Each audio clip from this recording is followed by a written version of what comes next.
अस्सलाम वालेकुम फ्रेंड्स, मैं हूं आसिम और वेलकम करता हूं आपको अपने channel gardening tricks and lot more पर। आज का हमारा topic how to port layer allamanda plant है। आज के टॉपिक में हम बात करेंगे कि हम अलमंडा प्लांट को पोर्ट लेयर किस तरह से कर सकते हैं। जैसा कि आप ये देख सकते हैं कि बरसात का सीज़न है, तो अलमंडा प्लांट जो है बहुत ही अच्छे तरीके से अपनी फ्लावरिंग को ग्रो करी है और इसकी जो ब्रांचेज़ हैं काफ़ी हद तक टॉल हुई हुई हैं। तो ये देख सकते हैं आप कि कितनी लंबी ब्रांच है जो कि ग्रो हो रही है। तो मैं चाह रहा हूँ कि आज क्यों ना इनको पोर्ट लेयर कर लिया जाए। तो ये दो ही ब्रांचेज़ हैं जो कि बहुत ही ज़्यादा बड़ी हो रही हैं, तो मैं चाह रहा हूँ कि इन दोनों ब्रांचेज़ को ही पोर्ट लेयर कर लूँ। तो ये जो पीछे वाला एरिया है इसके अंदर आप देख सकते हैं कि मल्टीपल शूट्स निकल रही हैं। तो वैसे भी अगर हमने इनकी मल्टीपल शूट्स को ज़्यादा अच्छे से ग्रो करवाना हो तो हमें तो यहाँ से कट ही करना पड़ेगा। तो क्यों ना इनको कट किए बगैर इनको पोर्ट लेयर कर लिया जाए ताकि हमारे पास दो और नए प्लांट्स बन सकें। तो आज हम इसी टॉपिक पर ही बात करेंगे। सबसे पहले आप ये देख सकते हैं कि बहुत ही प्यारा इसका फूल है, जो कि बिल्कुल एक तरह से नकली फूल लग रहा है। इसके अंदर से खुशबू कोई नहीं आती, लेकिन ये देखने में बहुत ही ज़्यादा अच्छा लगता है। तो आज हम करने वाले हैं इनको port layer. First of all port layering के लिए आपने वो ब्रांच सेलेक्ट करनी है जो कि काफ़ी हद तक टॉल हो। जैसा कि आप ये देख सकते हैं काफ़ी टॉल ब्रांचेज़ हैं ये दोनों ही। तो ज़्यादा टॉल ना भी हों, दरमियानी सी ब्रांचेस हों तब भी चल जाएंगी। तो आप देख सकते हैं कि ये काफ़ी हद तक टॉल ब्रांच है। तो आपने एक सादा सा रूल रखना है, एक बालिश्त जिसको हम कहते हैं इस तरह से, एक और ये दो, तकरीबन यहाँ तक हम एरिया मिट्टी से बाहर रखेंगे। और ये वाला जो एरिया है इसको हम लगाएंगे मिट्टी के अंदर ताकि यहाँ से इसकी रूटिंग स्टार्ट हो और हमारा इतना बड़ा प्लांट जो है ये अलहदा से हमें साथ मिल जाए। जब हम इसको पीछे से कटिंग करेंगे तब हम इसकी आगे से टिप कटिंग भी थोड़ी सी करेंगे ताकि हमारा जो प्लांट है वो स्ट्रेस के अंदर ना आ जाए। लेकिन अभी के लिए तो सिर्फ़ और सिर्फ हम इसकी रूट्स को निकालने पे फोकस करेंगे। तो अब आप देख सकते हैं कि ये हमारा जो प्लांट है इसके मैंने नीचे वाले जो पत्ते हैं इनको रिमूव कर लिया हुआ है, ये आप देख सकते हैं। तो ये मैंने कुछ हद तक पत्तों को रिमूव कर लिया हुआ है। तो अब ये वाला एरिया जो होगा ये हमारा जाएगा मिट्टी के अंदर।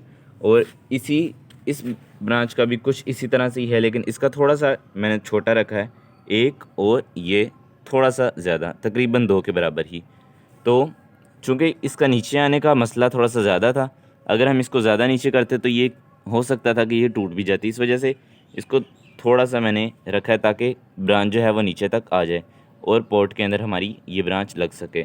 तो इसके लिए मैंने दो पॉट्स रेडी किए हैं। जैसे कि आप ये देख सकते हैं कि ये हमारे पास दो पॉट्स हैं, इनके अंदर मैंने सादी गार्डन सॉइल भर ली है। इसके अलावा अगर आपके पास कोई ग्रोइंग मीडिया हो तो वो भी आप यूज़ कर सकते हैं, जैसे कोकोपीट, पीट मॉस वगैरह, वो भी आप यूज़ कर सकते हैं। लेकिन जो रिज़ल्ट आपको मिट्टी के अंदर मिलेगा वो आपको किसी और मीडिया के अंदर नहीं मिलेगा, क्योंकि कोकोपीट में वही बात आ जाती है कि उसके अंदर किसी भी तरह का कोई फर्टिलाइज़र तो होता नहीं है कि जिससे प्लांट को नशोनुमा मिल सके।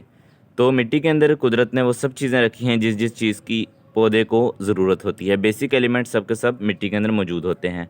और अगर मिट्टी के अंदर ज़रूरत पड़ भी जाए तो हम बाहर से गाय का गोबर या फिर पत्तों की खाद वगैरह ऐड कर सकते हैं। उससे ये होता है कि हमारी मिट्टी जो है दोबारा से फर्टाइल हो जाती है।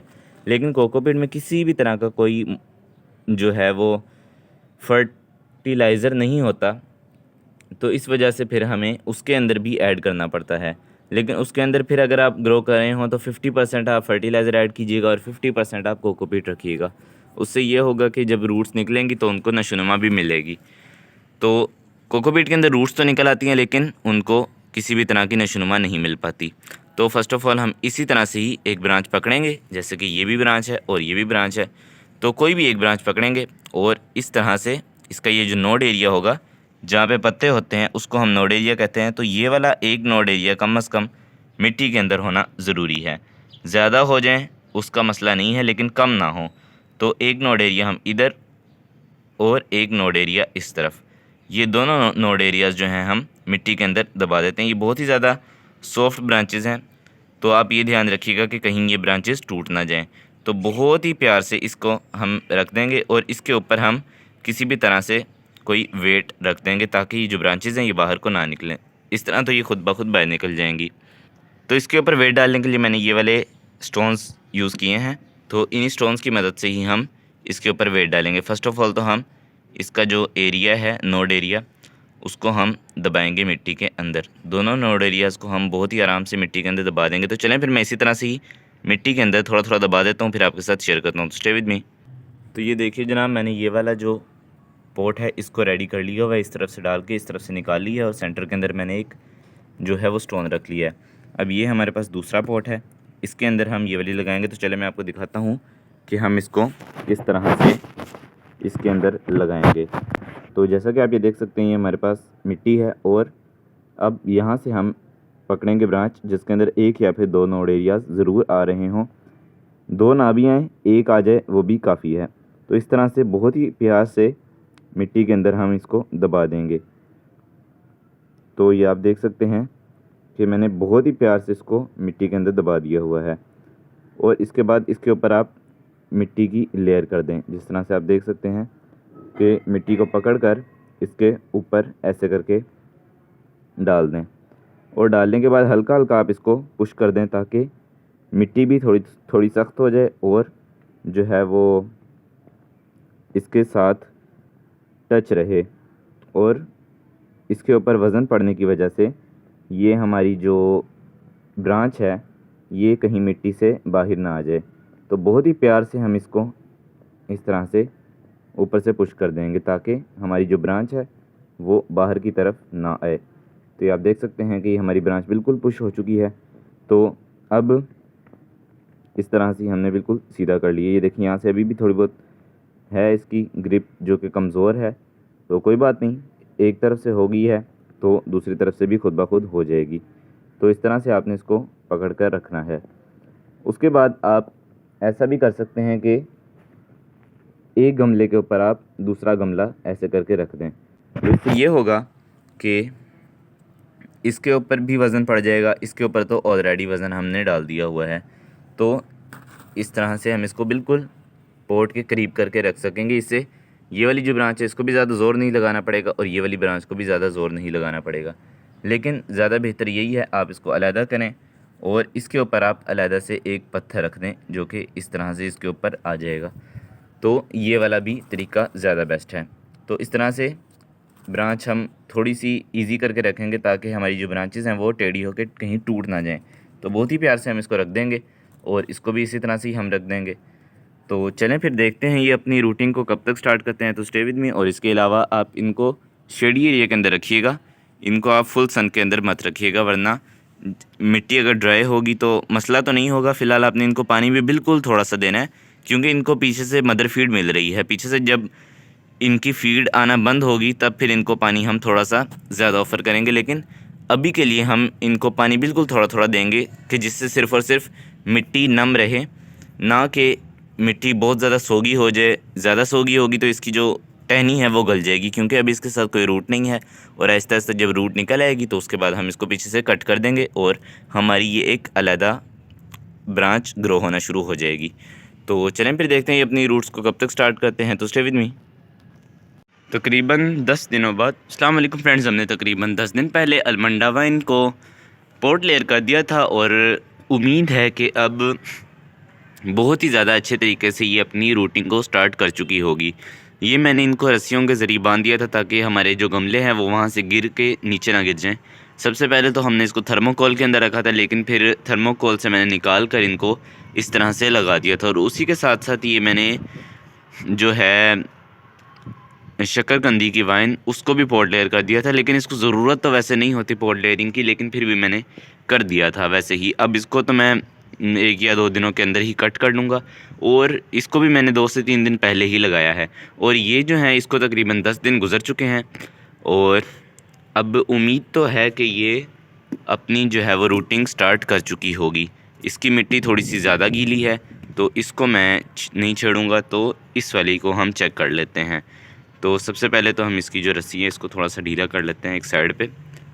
तो इस तरह से हम इसको निकालेंगे। ये आप देख सकते हैं कि ये रूट्स हमारी ऊपर को आ चुकी हैं। तो इसका सबसे अच्छा मतलब यही है कि इसकी बहुत ही अच्छे तरीके से ग्रोथ जो है रूट्स की स्टार्ट हो चुकी है। तो अब हम इसको बहुत ही आराम से कट कर सकते हैं।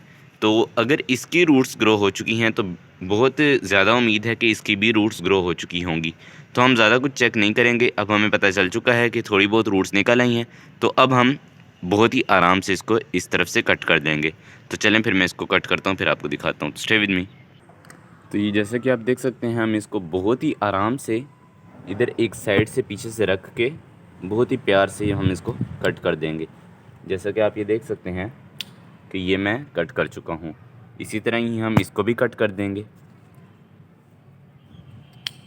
लीजिए जनाब, अभी मैंने दोनों जो प्लांट्स हैं इनको बहुत ही आराम से कट कर दिए। ये जो रस्सियाँ हैं इनसे हम बहुत ही आराम से इनको बाहर निकाल लेंगे। तो इन दोनों प्लांट्स को हम बहुत ही एहतियात से देखकर, क्योंकि इसकी जो हैं ब्रांचेस ये यहाँ से आगे की तरफ जा रही है, तो मैं इसको छुड़वा के बाहर निकालता हूँ, फिर आपको दिखाता हूँ। Stay with me. तो लीजिए जनाब, अब ये आप जैसा कि देख सकते हैं हमने इनको सेपरेट करके निकाल लिया हुआ है। तो इसकी रूट्स जो हैं ये और किसी चीज़ की नहीं है, ये सिर्फ़ और सिर्फ इसी अलमंडा वाइन की ही रूट्स हैं। इस चीज़ पर तो मैं बिल्कुल श्योर हूँ कि ये अलमंडा की ही रूट्स हैं, क्योंकि अगर ये अलमंडा की रूट्स ना होती तो यहाँ पर हमें कोई ना कोई और वीड ग्रो होती हुई ज़रूर नज़र आती। तो मैं इसलिए श्योर हूँ कि यहाँ पर ये जो रूट्स हमें नज़र आ रही हैं टॉप पर, ये अलमंडा की ही रूट्स हैं। तो अब इनको आपने शेडी एरिया के अंदर रख देना है कम से कम 1 हफ़्ते के लिए। अगर आप 1 हफ़्ते से ज़्यादा भी रख सकते हैं तो ज़्यादा अच्छा होगा। इससे ये है कि इनकी जो ग्रोथ है ये फिर स्टेबल होना शुरू हो जाएगी। अभी भी ये बिल्कुल शेडी एरिया के अंदर ही पड़ी हुई थी, तो जब अब हमने पीछे से इसको कट कर दिया तो इसको पीछे से मदर फीड मिलना बंद हो चुकी है। अब ये अपनी मिट्टी से ही जो कोई भी इसको ख़ुराक चाहिए होगी ये वहीं से ही लेगी। तो इसी वजह से अब इसको हम शेडी एरिया के अंदर रखेंगे और इसका मॉइस्चर हमें कंट्रोल करके रखना पड़ेगा। बिल्कुल भी मॉइस्चर की कमी हमने नहीं होने देनी। अगर जैसे ही मॉइस्चर कम हुआ तो इसकी जो बिल्कुल बारीक बारीक सी रूट्स हैं, अभी कोई इस पे मोटी रूट तो निकली नहीं है, तो जो बारीक रूट्स हैं वो इसकी डैमेज हो सकती हैं और उससे हमारा जो प्लांट है वो भी डेड हो सकता है। तो इसी वजह से हम इसको बहुत ही एहतियात से किसी भी शेडी एरिया के अंदर रख देंगे। वैसे हमारी ये जो दोनों कटिंग्स हैं वो तकरीबन चल चुकी हैं, अब बस इनको थोड़ा सा हमने ग्रो करवाना है। जैसा कि आप ये देख सकते हैं कि हीट होने की वजह से ज़्यादा अच्छे से तो ग्रो नहीं हो रही थी, लेकिन ये ऊपर नए जो पत्ते हैं ये थोड़े थोड़े ग्रो हो रहे थे और उम्मीद है जल्दी ये भी ग्रो हो जाएंगे। लेकिन ये जो दूसरी है ब्रांच, इसके आगे से तो ये पत्ते जो थे वो बिल्कुल बर्न हो गए थे, क्योंकि यहाँ पे सूरज की डायरेक्ट जो धूप थी वो लग रही थी। तो इसी वजह से हम इसको आगे से ग्रो तो नहीं करवा सकेंगे। तो इसी वजह से ये देख सकते हैं आप पीछे से तो ये ग्रो कर रही है, तो अब पीछे वाली जो टहनियाँ हैं यही आगे फ्यूचर में ग्रो करेंगी।